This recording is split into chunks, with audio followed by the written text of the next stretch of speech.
Bones in the schoolyard. At the elementary school sports day, us PTA members did various things to help set up and get it running. I was part of the group responsible for the first aid station. My daughter was in the 6th grade, and the night before, she looked at me with an expression on her face that made her look older than her years. "Mum, there's a lot going on tomorrow, so you're probably going to be very busy." "What? Are there going to be that many people hurting themselves?" "I mean, there might be some people with cuts to their knees or feeling a little ill. It's going to be a bit of a problem if those of us at the first aid station are busy all day." I'd visited numerous sports days before, but I'd never helped behind the scenes.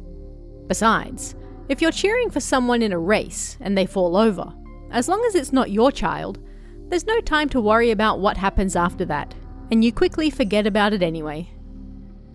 Well, I'll give it everything I've got tomorrow as well, and hopefully nobody will get injured. Compared to other schools, we have a lot of people who fall over, my daughter said. People really do trip a lot. Then you should be extra careful too. Even if you're careful, you'll still trip. You mean a bully makes you fall over, and the teachers don't know about it? I emphasized the last part, and my daughter leaned in close to tell me something. "Look, I heard this from one of the boys on the track team. If you run past that area in front of the sandpit, apparently a hand comes out of the ground and grabs your ankles. That's why you fall over." A hand. Out of the ground. Yeah. Apparently some kids have seen it. No way. There's no way anyone would see something like that.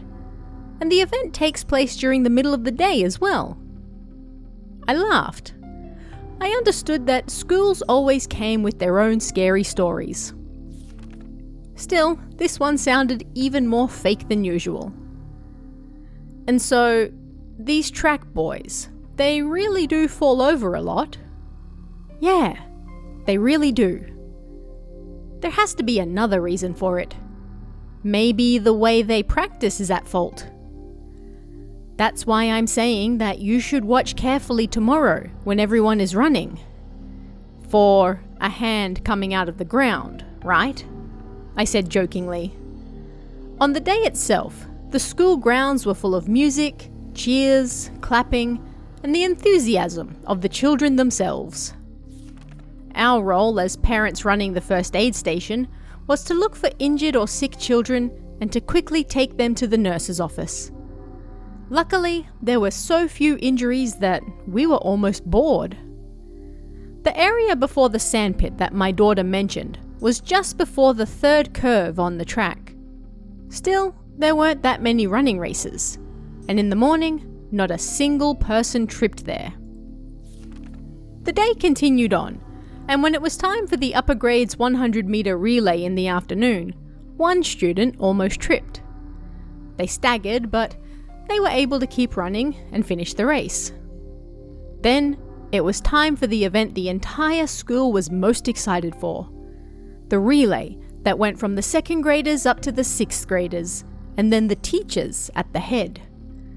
A pair from each grade made 4 teams, red, white, blue, and yellow, and the higher the grade, the further they had to run around the track. Students would be running past that area before the sandpit numerous times. And during this full school relay, something strange really did happen. A 4th grader with a red headband on, who was in 2nd place, almost tripped at that exact spot, like something had grabbed their leg, and fell to 3rd place.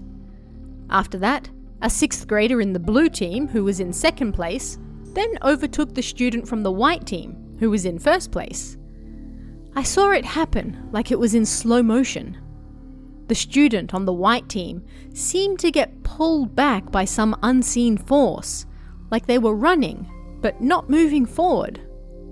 Although, they didn't fall over. After that, when it was the teacher's turn, the red teacher coming in last ran extra fast to attempt to close the gap, pushed on by all the cheers. And, of course, they tripped.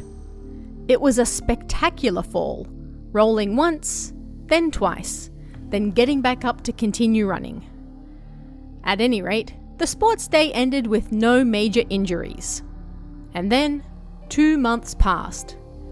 Both my daughter and I had forgotten all about that story of the hand coming out of the ground. One Monday, my daughter came home gasping for breath. "They found bones." "What are you talking about?" "The teacher and the track team dug up that area in front of the sandpit yesterday. People kept tripping there even after the sports day, so apparently the track team members told the teacher they didn't want to train there anymore." "And?" "The teacher couldn't get them to go back, so he gave in and dug it up. They were shocked to find a bunch of bones in there." "Human bones?" "Looks like it. The teacher took them all to a nearby temple." "Huh. Well, that's surprising." That was that, and I didn't really feel like contacting the school to find out more about it. Perhaps when they were preparing the land to build the school grounds, they were unaware that it used to be a cemetery, and so the bones remained there underground. Perhaps those bones were asking all this time to be dug up, and now they've been found, everything will be all right. "Yeah," my daughter nodded frankly. "Stories like this still happen even now, huh?"